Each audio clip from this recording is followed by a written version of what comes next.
IPL শুরু হবার আগে সার্কাস শব্দটা উচ্চারণ করে বেশ আলোচনায় এসেছিলেন মিচেল স্টার্ক, অথচ এখন তিনি নিজেই তার পারফরমেন্সকে সার্কাসের কাতারে নিয়ে গেছেন। ইন্ডিয়ান প্রিমিয়ার লিগ আইপিএল এর ইতিহাসে সবচেয়ে দামি খেলোয়াড় এখন পর্যন্ত উইকেট শূন্য।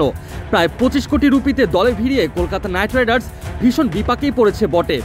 9 বছর পর আইপিএল টুর্নামেন্ট খেলতে নেমে ছন্ন ছাড়া এই বাঁহাতি পেসার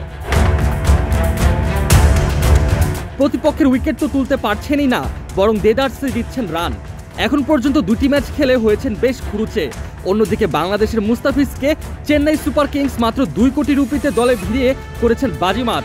কারণ মুস্তাফিজ 2 ম্যাচ খেলে এখন পর্যন্ত সর্বোচ্চ উইকেট শিকারী তালিকায় পার্পল ক্যাপ নিয়ে রয়েছেন শীর্ষ স্থানে।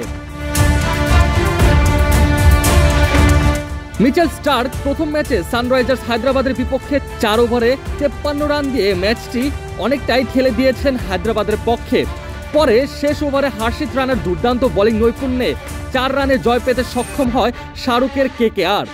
দ্বিতীয় ম্যাচেও প্রথম ইনিংসে বোলিং করে বোলারদের মধ্যে সবচেয়ে বেশি খুঁড়ছে ছিলেন তিনি। 4 ওভার বল করে দেখা পাননি কোনো উইকেটের।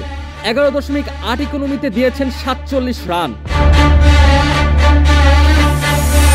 স্টার্ক হয়তো অস্ট্রেলিয়া থেকে আগত দেখেই প্রথম ম্যাচে এমন বাজে পারফরমেন্স করেও বাদ পড়ে যাননি। কেননা 2008 সালে মাশরাফি যখন কলকাতার দলের হয়ে খেলার সুযোগ পায়, তখন প্রথম ম্যাচে মাশরাফির মলিন পারফরমেন্সের কারণে পরবর্তী ম্যাচগুলো তো বাদ পড়ে যান। এরপরে আর সেরা একাদশের সুযোগ পাননি তিনি। এমনকি সেই এক ম্যাচ খেলেই মাশরাফির আইপিএল ক্যারিয়ার থমকে যায়। এদিকে অবশ্য অস্ট্রেলিয়ার সাবেক অধিনায়ক মাইকেল ক্লার্কের মতে প্রাইস ট্যাগ বা দামের কারণে মিচেল স্টার্ক আইপিএলে 2024 আসরে অনেক চাপে থাকবেন বলে জানিয়েছেন। ক্লার্ক স্টার্কের বিষয়টি ব্যাখ্যা করেছেন ঠিক এভাবে, তার দামই হয়তো তাকে সবচেয়ে বেশি চাপে ফেলবে। যখন কেউ দলের সবচেয়ে বেশি টাকা পায় তখন বিশাল প্রত্যাশা থাকে। আমি হয়তো তাই স্টার্কের নামই বলবো।